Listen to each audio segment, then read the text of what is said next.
ಮರಳು ಮಾಫಿಯಾ ವಿರುದ್ಧ ವಿನೂತನ ಪ್ರತಿಭಟನೆಯನ್ನು ನಡೆಸಲಾಗಿದೆ. ನೀರಿನಲ್ಲಿ ಮುಳುಗಿದ್ದ ದ್ವೀಪ ಪ್ರದೇಶದ ನಿವಾಸಿಗಳು ಈ ಒಂದು ಘಟನೆ ನಡೆದಿರುವಂತದ್ದು. ಈ ಬಗ್ಗೆ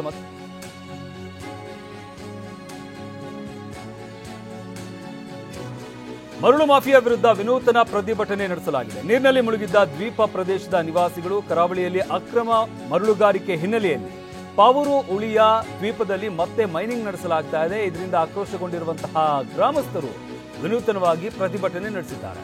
ಮಂಗಳೂರಿನ ಪಾವೂರು ಉಳಿಯ ದ್ವೀಪ ಇದು. ದ್ವೀಪವನ್ನ ನೀರು ಪಾಲಾಗಿಸಿದ್ದ ಅಕ್ರಮಕ್ಕೆ ಚಾಲನೆಯನ್ನು ನೀಡಲಾಗಿತ್ತು. ಈ ಅಕ್ರಮದ ವಿರುದ್ಧ ಗ್ರಾಮಸ್ಥರು ಆಕ್ರೋಶವನ್ನು ವ್ಯಕ್ತಪಡಿಸಿದ್ದಾರೆ. ನೀರಿಗೆ ಇಳಿದು ಪ್ರತಿಭಟನೆಯನ್ನ ನಡೆಸಲಾಗಿರುವಂಥದ್ದು. ಇಡೀ ದ್ವೀಪವನ್ನ ಮರಳುಗಾರಿಕೆ ಹಿನ್ನೆಲೆಯಲ್ಲಿ ತೆಗೆಯಲಾಗಿತ್ತು. ಇದರಿಂದಾಗಿ ಗ್ರಾಮಸ್ಥರು ಆಕ್ರೋಶ ವ್ಯಕ್ತಪಡಿಸಿದ್ದಾರೆ.